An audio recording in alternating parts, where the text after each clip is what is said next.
Easy people, welcome back to my channel at Big Steve MCFC. Sorry, my computer's going a bit mental. It's been a while. Just been a bit busy. Just normal day-to-day work gets in the way. Traveling. Been doing bits for the South Stand show, etc., etc. The Big Six. So neglected my channel a little bit. Nottingham Forest 1, Manchester City 0. Absolutely disappointed with the result, obviously, as we all are. But it's the manner of performance again for me. Do you know what I mean? It's so frustrating. This season, I can't wait for it to end. You know, I know we've got a chance of the top 4 and an FA Cup run, but I feel like we need a reset. I feel like the supporters need a reset. I feel like the manager needs a reset and the team needs a reset. First of all, Nottingham Forest had a fantastic season. Unbelievable. Nobody expected them to be where they are. They've got a good manager and a good setup. They've got a great group of players. And they're very, very good at what they do. You know what I mean? And yesterday, I didn't think we laid a glove on them. I'll be honest. I didn't think we laid a glove on them. I think we had a lot of possession, as we always do. Side to side passing. You know what I mean? Ruben Diaz coming from deep into the midfield. Nobody getting the ball off him. Nico Gonzalez was finding it very, very compact in the middle of the park, as was Phil Foden. There was no one really wanting to grab the game by the scruff of the neck at City and drive with it. I think Forest found it very, very easy to cope. They had the 2 centre-backs, Murillo and Milenkovic, standing on Haaland. They had both fullbacks ready to let Savinho and Doku have the ball, let them go to the byline because they wasn't crossing it. They were checking back and coming back into midfield and starting again. And if I'm the manager of Forest, I'm saying let Savinho have the ball. Let Doku have the ball. Double up on them. Let them turn back and play it inside. And then we get our shape back and just let Manchester City have the ball. And that is exactly what they did. I feel like we've got no penetration in the midfield. We've got nobody who can do that special moment. In the past, we've had Yaya Toure, we've had David Silva, we've had Kevin De Bruyne, peak Kevin De Bruyne, we've had peak Ilkay Gundogan, who can change a game in a split second with a moment of magic.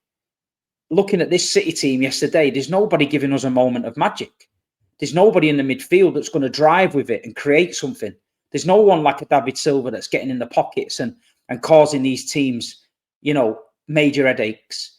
We're so easy to defend against. We're so easy to set up against. We're so easy to beat. You know what I mean? It's disappointing and frustrating as a City fan.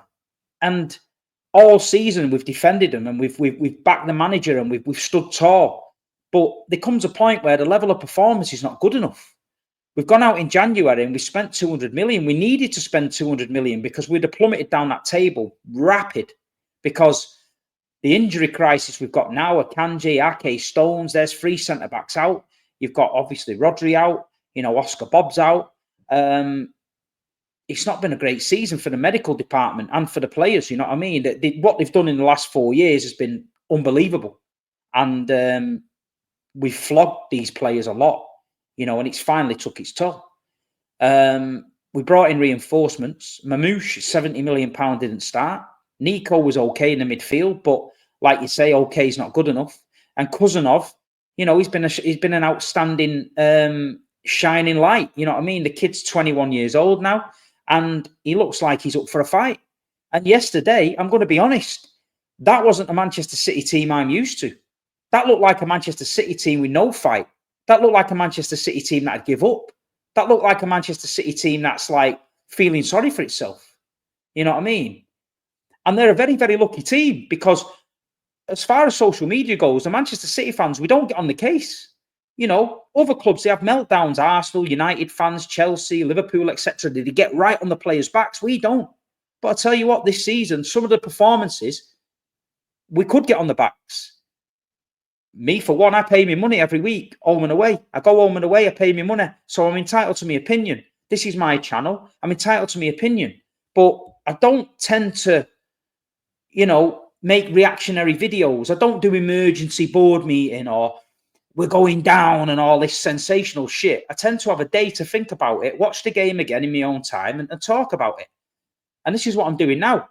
But it's the level of performance I can't handle. We didn't lay a glove on Forest. If we'd have gone toe-to-toe with Forest yesterday and they caught us on the counter-attack and they won 1-0, I'll accept it. But Erling Haaland, I'm sorry. You know, we've got the best striker in the world. I've said it. We do not play to his strengths. If he was in any other team in the world, they would build a team around him. How are we going to get the ball into Erling Haaland? How are we going to get the ball through over the top for him to run onto? How are we going to get the ball in positions where we can cross it in the box and we know the big man's going to nail it? We don't do that. We don't do it. We get the ball to the left. Savinho tries to cross it, or Doku tries to cross it. He cuts back. Haaland's already made his run. He has to check again. Savinho's the same. He goes on the outside. Haaland makes a near post run. He cuts back and comes along the side. So no wonder the big fella's frustrated.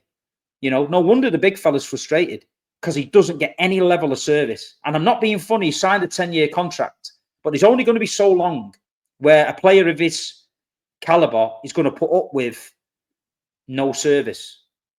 You know, it's all right, Pep coming out and saying we played well today and we had the ball and all that. It doesn't matter, Pep, about that. We've put up with that for years and it's worked. There comes a point now where teams are setting up different to counter that, and we haven't got the players we had in the past who can execute that system. Now, don't get me wrong, he might go away in the summer, he might add 1 or 2 or 3 new players in there, and that system might work again. But at the minute, it's not working. So for me, I would like to think he'd be able to adapt and say, do you know what? What we're going to do for the last 10 games, we're going to get the ball down, we're going to get it to the wings, and we're going to get as many crosses in that box as we can because we've got the big fella stood there doing now. Yeah? I understand Pep's very, very scared of the ball breaking and getting caught on transition. But that's a risk I'm willing to take as a fan, to see us try our best with striker up front and outgun people rather than sit there in midfield and absolutely shit ourselves. And here's another thing for you. Phil Foden. They're going on about Foden stinking the gaff out on that. Well, I'm telling you something. Next game, watch how many times Phil Foden makes a great little run into a pocket and asks for the ball, and watch how many times they don't give him the ball. Because you've got centre-backs playing out of defence who can't play that little intricate ball into that gap because they're not good enough to do that. Yeah? When you've got a Rodri there, Rodri picks that ball up from Ruben Diaz, and as soon as Foden goes in that gap, Rodri puts it in the gap for him. So it's all right getting on Phil Foden's back, but I'll tell you something. Phil Foden is suffering with no Rodri. And people might say, no, it's not. It is, because for the last 4 years, he's been used to playing in certain pockets and getting and receiving balls at the right time. At the minute, he doesn't receive them balls. So we're all looking at him going, Foden's stinking the gaff out. He's not doing anything. He's frustrated. Yeah? Same as Haaland, frustrated. Same as Foden, frustrated. They're not giving him the ball in the right areas. When was the last time you've seen a through ball to Erling Haaland to run onto? I can't remember it. When was the last time you've seen a couple of great crosses in the box where Haaland's got his head onto it? I can't remember it.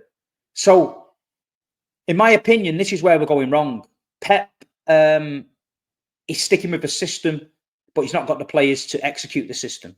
The defence has been all over this season. We know that. Josko Gvardiol for the goal yesterday. Morgan Gibbs-White, smashes the ball right across. Now, a lot of people are blaming Gvardiol, right, for his positioning. I get that. And for me, Josko Gvardiol's had a great season. He's been one of the better players.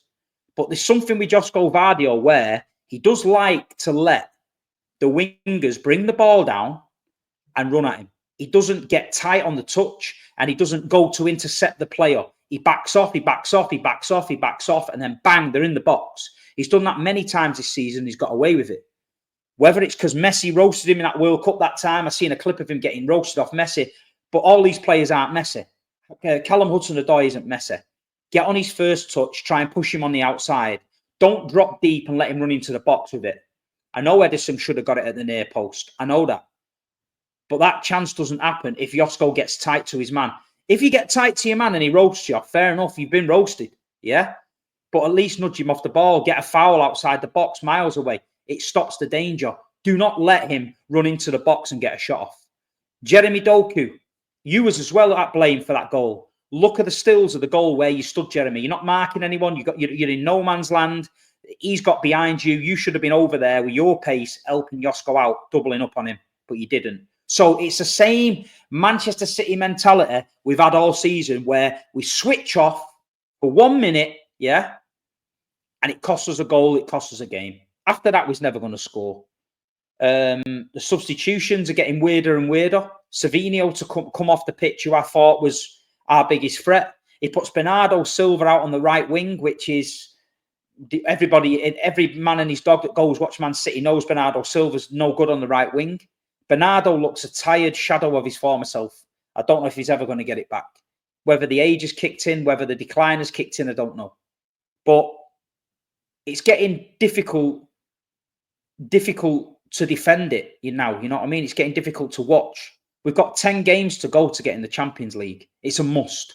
We're in the FA Cup quarter-final against Bournemouth. It's going to be tough. They're going to smell blood. But basically, we've still got something to fight for in this season. You know, Echeverri is signed. The kid looks unbelievable. Is it going to be too early to throw him in? I don't know. Do we need a spark? Yes. Could Echeverri be that spark? I do believe so. He's young. He's energetic. He's new. He's fresh. You know what I mean? Get him in this team early doors now. Get him in this team. Let's give him some game time. Even if he just penetrates them lines and he receives the ball and runs at midfielders. We're not putting midfielders or defenders under any pressure in these games. Murillo, Milenkovic, Aina, they all had a great game. It's easy for them to defend against Manchester City. We offer nothing. It's side to side to side to side. Boring fucking passes. Yeah? And people might say, oh, but you're going over the top, Steve. I'm not going over the top. I'm not going over the top. You know what I mean? I defend this club to the hilt and I back these players to the hilt. But I'm entitled to my fucking opinion. Yeah? And when I stand there in that way and getting behind these lads and we're offering nothing, yeah? I'm entitled to be frustrated, right? I'm entitled to be frustrated. Do I think Pep will get it right? I do think he'll get it right. But come on. We've got to offer something. We've got to be coming out of the City ground thinking, you know what? We went toe-to-toe with them and they caught us on the counter-attack and they won 1-0 and they got the lucky break. But they didn't. They didn't look threatened. They didn't look scared. There was no point in the game where we were in control. They was in control. Nottingham Forest just sat deep, moved side to side to side to side. Just let us play. They're not stupid. And when the chance arose, they took the chance. That's why I'm frustrated and that's why I'm annoyed. Like you say, Ederson, they're going to blame him. He was very near to his post. You should never get beat at your near post. We know that. But I feel like he thought he was going to smash his hands into the post. Ruben Diaz, I thought, had a decent game. Him and Cousinov there, I thought were fine. Ruben was getting a lot of time on the ball. But if I'm Forest, I'm letting Ruben have the ball. He's not going to kill you from there. The amount of times, Haaland in the first half tried to make that little run, waiting for that ball. There's no point in him making the run. The ball isn't coming. It's not coming. We brings in Kevin De Bruyne late on. He was trying his best, Kev, to get something moving. It didn't quite happen. You've got Jack Grealish there, sat on the bench, doing nothing. Whether there's definitely been a fallout there, 1,000,000%. I'm not having it now. I've not heard anything, but I'm not having it. In my opinion, it's a fallout. Jack Grealish is sat on the bench. Pep's comments in midweek about the drinking thing. I've got no comment and all that. He could have easily come out and gone, it's his day off. He can do what he wants. He's saying Jack's not in the rhythm and all this mystical bullshit. But we all know, just come out and say, Jack Grealish has not applied himself this season. I would like to apply himself, so I'm not playing him. There you go. Because I feel like Jack Grealish in the middle of the park, going left, going right, has got that intricate ball to Haaland. He's got that little dink over the top. We've seen it. They set up the Kevin De Bruyne the other week, I think, with a little dink over the top. So we do know that Jack can do that, but he's sat there twiddling his thumbs on the bench. Very, very strange. Very, very strange. Surely you'd be trying to do something. Surely you'd be changing the midfield. We know that the link up between the defence and the midfield is okay, but the midfield to attack is non-existent. There's nothing there. Haaland's cutting a frustrated figure. End of the game, the players are coming a little bit over to the away, not fully to the away fans to appreciate the support, a little bit over, giving a little clap and that. Not good enough. Pep just walks off down the tunnel. Yeah, there was a lot of frustrated fans yesterday. A lot of City fans coming out the ground were upset with the level of performance, and people are getting frustrated.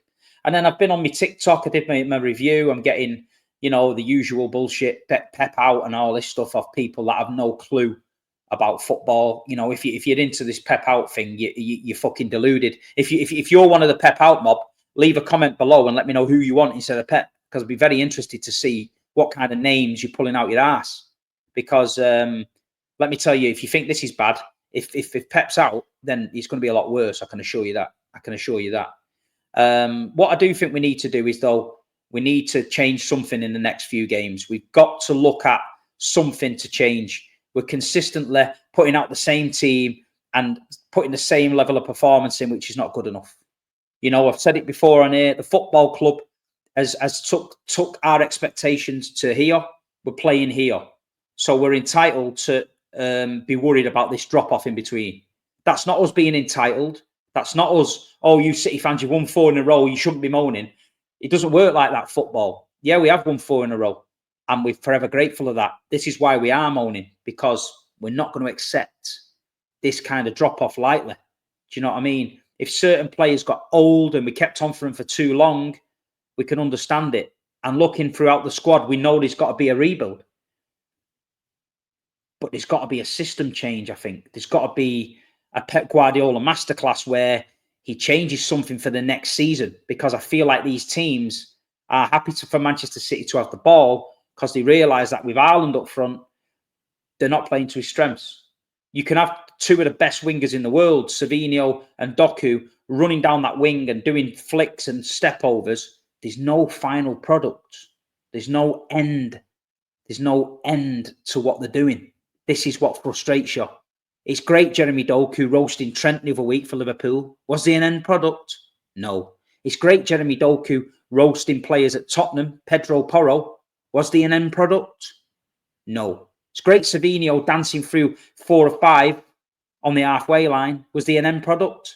No. It's great Savinho getting to the edge of the box, cutting in. Did he score? No. He hits the defender. I get it, they're very, very young. But what I'm saying is, let's do the basics. Savinho, beat your man, cross it.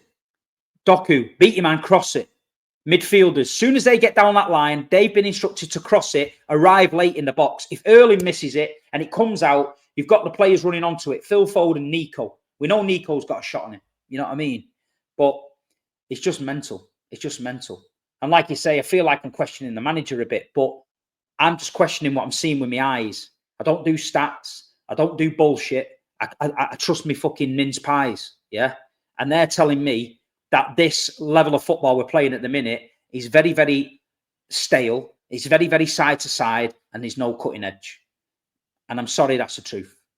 But we've got to keep the faith. We've got to keep going. Cousinov, again, another really, really good performance from him. Really, really good. He looks like he's determined. He looks like he's aggressive. He looks like he's enjoying his football and he's trying his best. The rest of them, it was very, very poor. It was. Let me know in the comments what you guys think. You know, let's talk about it. Where do you think we're going wrong? You know, if you've got a striker of Erling Haaland's caliber and you're not playing to his strengths, you know, what's the answer to that? You know, it's a bit strange, isn't it? You know, I feel if we had a Kun Aguero now, he'd be in them little pockets, dropping deep, laying it off, running in and all that. It suits him. Haaland's never going to do that. He's not that kind of player. He needs service. He needs service. Every club he's been at, Molde, RB Salzburg, fucking Borussia Dortmund, they all give him the service. They know he's the main man. Get it to the big man. Norway, get it to the big man. City, get it to the wings, pass it to the midfield, pass it to the midfield, get it to the wing, go back to the midfield, go back to Ederson. Ederson to Ruben Diaz. Ruben Diaz takes it into the midfield, passes to Nico. Nico passes back, gives it to Jeremy Doku. Jeremy Doku roasts him, gets to the touchline, turns around, comes back, passes to the midfield, midfield back to Ruben Diaz, into Ederson, Ederson over to... The last time we did a fucking long ball over to Erling Haaland was from the fucking goalkeeper. From the goalkeeper. So that shows you. And what happened? It worked. So if you've got someone in that midfield that can dink that over to him from there, problem solved, people. Can Nico do it? He's not doing it. Can Bernardo do it? He's not doing it. Is Phil Foden doing it? They're not doing it. It's all keep the ball very pragmatic, side to side to side to side. There you go. I've even given up my coffee. I'm on Diet Pepsi. I've not had a fizzy drink for 2 weeks. I thought it'd be good. Stressing me out, man. Stressing me out, people. But we will be there. We've got Brighton next game. We've got to get the points on the board. I feel like you look at the last 8-9 games that we've got to be happy with that. You know, they're all winnable. They're all there to get points against. And we've got to get in that Champions League. You know, I think the gap from 3rd to 10th is like 3 points. If you lose a couple of games in the next few weeks, you could be fucking 8th or 9th. This is real life. This is where we've got to think about it. So I just feel like we've got to change something. We've got to change something. I went to Avros last Thursday. They played Oslo in the Phoenix Trophy. It's like a European Cup for non-league. Oscar Bob was there. I had a good little chat with him. Very, very nice kid. I've spoke to him before. He said he came back a little bit too soon into training. He had a little bit of an overload in his foot, but he's been training fine for the last 2 weeks and he's ready to go. So that's some really good news. Oscar, I think, gives us a very, very, very good option. He's different to what we've got. I feel like getting him into the team towards the end of the season is a big plus. And like you say, Echeverri, he might not be ready, but the odd 20-minute cameo here and there, you know, bring him on, give him a taste of the Premier League, let him feel it, you know, get him around the match day squad, let him get involved. I've seen the training videos. He looks like he's doing well in training. He's always on the winning team when it comes to that training footage. So hopefully we can see him. Hopefully we can see him.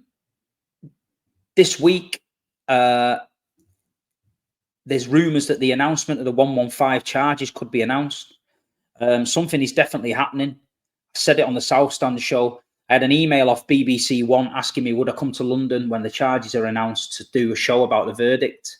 And then an hour later, I got one off ITV Granada Tonight asking me the same, would I come on the show? So I feel like they've been briefed in the press that something's imminent.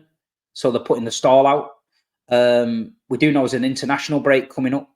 What better time to announce it would be an international break when the clubs haven't got a game and they can feel like, you know, they can let it bubble and spew for a week when there's usually nothing to talk about. You're probably going to be Man City on every page. So I'm expecting something coming next week, the week after the international week. I expect something to happen.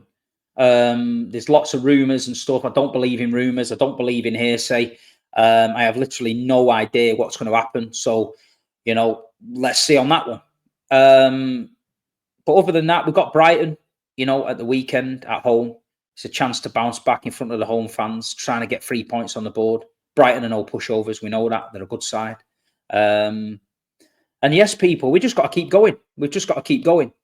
There is a ticket situation going on at the club. We know it's a mess. The City Matters reps are boycotting the club now because the club have refused to meet them. You know, this is something I've spoke about on this channel many, many times, very, very passionately about, you know, and I feel like this. I'm not going to go into too much detail, but I feel like this. If you tell the truth, yeah, to this football club, they don't want you there. They don't want you there. They don't want you in and around the club. They don't want you causing trouble. They don't want your opinion, even though you're telling the truth. So the truth hurts people, and it can hurt people at the top. And what you got to understand about Manchester City Football Club is not everybody there is a City fan. Not everybody there gets it. Not everybody there understands where we're coming from as fans. So sometimes you can make a point to someone at that club, and it'll be a City fan or a genuine person of concern who'll take it on board and go away and say, do you know what? The fans have got a real concern about this. We need to sort it out. And then sometimes you'll be giving that opinion to someone who doesn't give a shit. He doesn't give a shit because he's getting paid anyway. He's not asked. He's all about himself. And I feel like you get a lot of that at these football clubs. And I feel like the 1894, the City Matters group are doing a great job. They're trying to defend the fans. They're trying to give the fans a voice. Instead of the club embracing that and working with that and trying to find common ground and let's have a great, healthy relationship, they just shut the doors, blanket, tell them they're going to have a meeting, this, that, and the other, nothing happens. I told you, over a year ago, I was promised a phone call about the ticket situation. Somebody will call you today. 100%. I've got the WhatsApp messages. I'm still waiting now, over a year. So there you go. But it is what it is. You know what I mean? It is what it is. Good luck to them involved, you know, and if it comes to a point, which I think it's going to do soon, you're going to end up seeing protests and you're going to end up seeing little things happening in the club, I think, with the fans, because the fans are very, very disgruntled at the minute. When you're winning, it papers over a lot of cracks. A lot of people just listen and just get involved because the team's winning. When you're losing, people are annoyed. People start to look at things differently and then start to cause trouble. So anyone from the club watching this, which I know a lot of you do watch it, you know what I mean? Because sometimes when I say things, they don't like it. They don't like it. Yeah? The Manchester City don't like it when I tell things or say the truth. But I'm a fan. And I'm with the fans. And I'm with the 1894. And I'm with City Matters. And I love the football club. But when it comes to the fans, the bread and butter, the ones that have stayed and been there and supported this club, they deserve somebody to listen to the concerns. Yeah? Somebody that gives a shit. Not Dave, John, Mike, who's just relaying it, who don't care. They deserve someone to sit down with them and break it down. Because we don't want to be a football club where we're fractured. We don't want to be a football club where there's a divide between the fans and the club. We've never been that. We've always been on the same page. Whether in Division 2, Division 1, the Premier League, whether we're winning nothing, whether we're winning everything. We've always been together. Yeah? Let's not spoil that. So my message to Man City Football Club is open your ears, open your eyes, listen to City Matters, listen to these people, you know, and come to some sort of common ground. You're never, ever going to win on tickets, no matter what you do. We know that. Anyone that's been around tickets, it's a nightmare. I've got 30,000 loyalty points. Sometimes I'm on the borderline of getting a ticket. I've been going week in, week out for 38 years, and I'm on the borderline of getting a ticket. Then I go to the stadium yesterday. There's people there, corporate tickets. They've not got any loyalty points, but they've got corporate tickets. They're sat with me. I'm shitting myself on a Monday morning on the phone trying to get me tickets for Bournemouth and Man United because I'm fucking desperate to go. These people just phone their business manager and say, can you get me to for United away? No problem, because they're paying £4,000 a year for the tickets. So basically, if you're richer than me, or if I'm richer than you and I've got corporate, I don't have to stress. But if you've done fucking 30 years or 35, 25 years in the trenches with this football club, going home away, fucking sacrificing your health and your life and your time with your kids, etc., you're last in the fucking queue, mate. This is why people are annoyed. This is why so many people are giving up season tickets. You know, it's mad. It's mad. But hey ho, that's my little rant for the day. Am I in a bad mood today? Probably. You know, have I seen my ass over a few things? Probably. But fuck it, it's my channel. I'm entitled to it. But I hope you appreciate the honesty and I hope you appreciate the passion, because that's where it comes from, because I love the football club more than anything in the world. I love it. You know what I mean? And it's my life and I can't sit there and go a day without thinking and talking about it. But it is what it is, people. It's not the end of the world. We've got a chance of getting in the Champions League and winning the FA Cup. That's what we've got to focus on.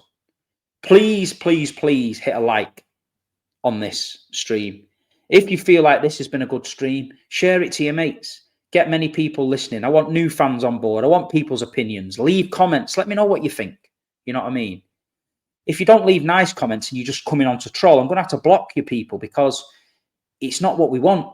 You know what I mean? You can have a disagreement of opinion with me, but don't be calling people names or saying shit like you've cheated and all this crap. It's boring, man. It's boring. You know what I mean? Go and piss off on another channel and do that. And don't forget to follow at We Are the South Stand MCFC, the new channel that we created, me and Daps. You know what I mean? It's growing. It's growing thanks to you guys, and we really appreciate it. But this is my channel. This is me on my own. And I need people to like the stream, because I've neglected it. The algorithm's going to kick me out, and we need a bit of rhythm. So thanks for listening. Thank you very much. Have a great, great day. Have a great week. And I'll see everybody at the Etihad Brighton at the weekend. Up the Blues.